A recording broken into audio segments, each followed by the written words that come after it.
Hi, it's me, Law, with another vlog, and today I would like to discuss long distance relationships. Are they really worth it? Can you really make them work? I mean, it's already a challenge to deal with like a regular relationship because it takes work, but it's not supposed to be something that is too much. It almost feels like it's too much to handle. And whenever you're doing a long distance kind of situation, you have to figure out what are the terms of the relationship. Like conversation. Are you going to be on the phone every single day? Are you how long, like you guys are having like telephone dates, or are you video chatting using something like Skype, iChat? And then you have to think to yourself, like, do I really have time to be doing this? Because let's say you have not a regular job or a job that really occupies like a lot of your time. Can you really fit something like that into your schedule?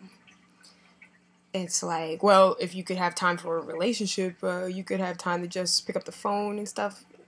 But I don't know. Like, my personal experience has been that I've been through a situation where I like would talk to and see this person every few months, and I would go to like their state, and they would come over here to New York also, and I realized it's a challenge because you also have different questions that come to mind, like how do you know for a fact that this person isn't seeing someone else? And then you also just have times that you, no matter how much you talk, will feel lonely regardless. It just took me going out with a group of friends, and like a whole bunch of them, they were all in couples, and I realized like, oh yeah, I'm that single person. And it's like it almost makes you focus even more so on the fact that you are alone as opposed to when you're single, in a way, because it's like, oh, I'm thinking about this person, but they can't be with me right now. And I feel that could be in a way more detrimental, to how you feel, your sentiments, your emotions, your just overall emotional state of being. So then it's like, how long are you waiting? Like, is this going to be like just 1 year that you guys are long distance? Is it, those are certain things that you have to think about. Are you gonna wait like 4 years? I don't know about you, but I barely know what's happening tomorrow. You know how things change. So it's pretty hard. We can always try to plan things, but as much as we try to plan things, things change. Life, that's what it's about. Constant change. So it's still just nothing like seeing each other and being with each other in person.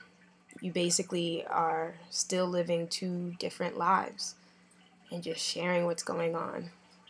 I mean, there are, of course, women in the military who've made it and things like that, but we also know the other side of people with the Dear John letters back in the day that they used to send, like, oh, I found somebody, I can't do it anymore.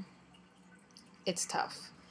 So, like, to me, the lesson is that in situations like that, if you really do have like deep feelings for the person and stuff, you have to hit pause on this situation and realize that sometimes you have to separate yourself like from someone and complete your own goals first before promising yourself to someone else.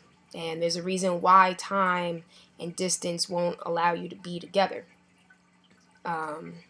Obviously, it's a test. There's a lesson in any kind of relationship that you have, or experience, as long as you're getting the lessons so you don't repeat the same mistakes that possibly could occur.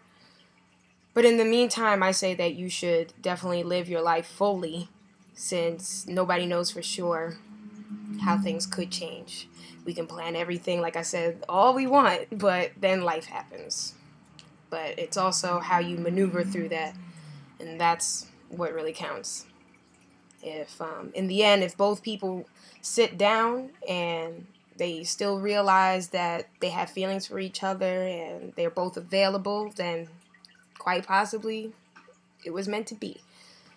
But I feel like it's part of human nature that we always try to like resist and go harder sometimes when certain things aren't going our way or the way that we want them to. And there are times that when you do that, you're actually making things harder when you resist versus trying to go with the flow and roll with the punches and change things along the way, like based on what you're currently going through.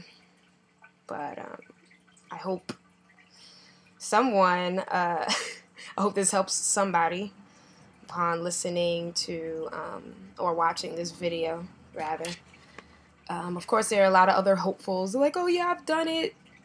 For everything that I'm saying that I feel, of course, there's an exception to the rule or a few exceptions. I've never been a person that sees things in just black or white. I definitely believe in gray areas, and there are plenty shades of gray. So I think sometimes people could be a little bit more open-minded. But anyway, now I'm really rambling. I'm going on and off topic. So I just want to give my special love and regards to, of course, all my friends, Antonio, Jean Carlos Rodriguez, Giselle Castro, and Mike Shove, especially. Okay? Bye. Let me know your thoughts.